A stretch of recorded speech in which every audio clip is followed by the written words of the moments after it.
महिन्यांपूर्वी T20 विश्वचषक जिंकून जगावर अधिराज्य गाजवणारी टीम इंडिया आज विजयासाठी संघर्ष करत आहे। आयर्लंड सारख्या तुलनेने कमकुवत संघाकडून मालिका गमावणं, त्यानंतर इंग्लंडमध्येही सलग निराशाजनक कामगिरी करणं आणि तिसऱ्या T20 सामन्यात तब्बल 125 धावांनी लाजिरवाणा पराभव स्वीकारणं हे भारतीय क्रिकेट चाहत्यांसाठी धक्कादायक ठरलं आहे। IPL मध्ये चमकदार कामगिरीनंतर कर्णधार पदाची जबाबदारी मिळालेल्या श्रेयस अय्यरची सुरुवातही अपेक्षेप्रमाणे झालेली नाही। मग नेमकं टीम इंडियाचं चुकतंय कुठे? हा प्रश्न फक्त कर्णधाराचा आहे का की त्यामागे आणखी काही मोठी कारणं आहेत? जाणून घेऊया सविस्तर या व्हिडिओत।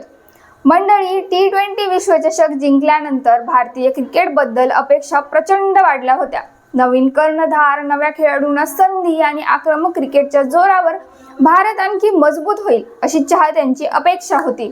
मात्र प्रत्यक्षात चित्र पूर्णपणे उलट दिसत आहे। आयर्लंड दौऱ्याची सुरुवातच भारतासाठी मोठा धक्का ठरली। मालिकेपूर्वी बहुतांश क्रिकेटप्रेमींना भारत सहज विजय मिळवेल अशी खात्री होती, कारण अनुभव, दर्जा आणि खेळाडूंची गुणवत्ता या सर्व बाबतीत भारत आयर्लंडपेक्षा सरस होता। पण मैदानावर वेगळंच चित्र पाहायला मिळालं। भारताला दोन्ही T20 सामने गमवावे लागले आणि 2-0 अशा फरकाने मालिका हातातून गेली। अनेकांनी ही कामगिरी अपवाद मानली आणि इंग्लंडमध्ये भारत दमदार पुनरागमन करेल अशी आशा व्यक्त केली। मात्र तिथेही भारतीय संघाची घसरगुंडी कायम राहिली। पहिला सामना पावसामुळे निकालाशिवाय संपला। दुसऱ्या सामन्यात भारताने 190 धावांसारखी मजबूत धावसंख्या उभारली, पण गोलंदाजांना त्या धावांचं संरक्षण करता आलं नाही। इंग्लंडने लक्ष्य 4 विकेट राखून सहज गाठलं। तिसऱ्या सामन्यात तर परिस्थिती आणखी गंभीर झाली। इंग्लंडने 7 विकेट गमावत 201 धावा केल्या।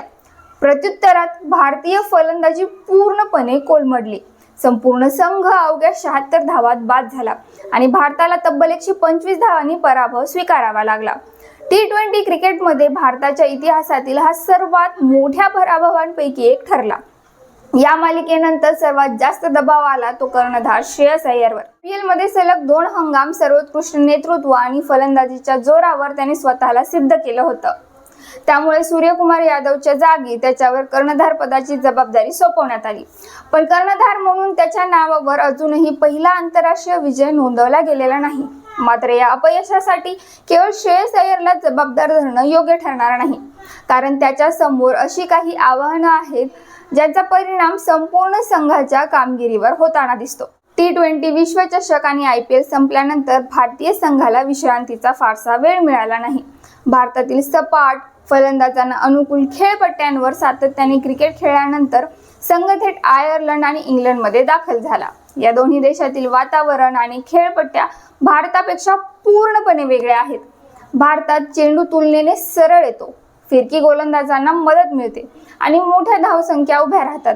पण इंग्लंड आणि आयर्लंडमध्ये हवामान, ढगाळ वातावरण आणि हिरव्या खेळपट्ट्यांमुळे चेंडू सातत्याने स्विंग होतो। अशा परिस्थितीत फलंदाजांना तंत्र, संयम आणि परिस्थितीशी जुळवून घेण्याची क्षमता आवश्यक असते। भारतीय फलंदाज या कसोटीत वारंवार अपयशी ठरताना दिसले।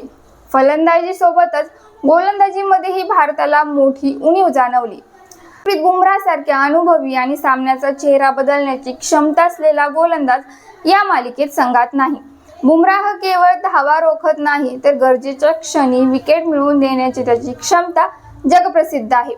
डेथ ओव्हर्समधील त्याची अचूक यॉर्कर्स, दबावाखाली गोलंदाजी करण्याचं कौशल्य आणि प्रतिस्पर्धी फलंदाजांवर असलेली मानसिक पकड यामुळे तो भारतीय संघाचा सर्वात मोठा आधार मानला जातो। इंग्लंड विरुद्धच्या दुसऱ्या सामन्यात भारताने 190 धावा करूनही सामना गमावला।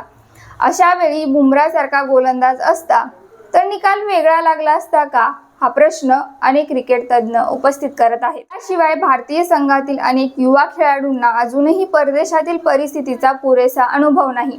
IPL मधील यश आणि आंतरराष्ट्रीय क्रिकेटमधील यश यात मोठा फरक असतो।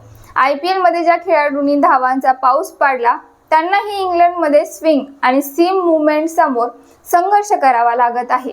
आता या मालिकेतून बाहेर पडण्यासाठी केवळ रणनीती बदलून उपयोग होणार नाही। फलंदाजांना तांत्रिकदृष्ट्या अधिक सक्षम खेळ करावा लागेल। गोलंदाजांना योग्य लेंथ आणि लाईन सातत्याने राखावी लागेल आणि कर्णधार श्रेयस अय्यरलाही दबावाच्या परिस्थितीत अधिक प्रभावी कामगिरी करावी लागेल. तुम्हाला काय वाटतं? उर्वरित सामन्यांमध्ये टीम इंडिया पुनरागमन करू शकेल का? तुमचं मत कमेंटमध्ये नक्की सांगा. व्हिडिओ आवडला असेल तर लाईक करा, शेअर करा. पाहत रहा आझाद मराठी.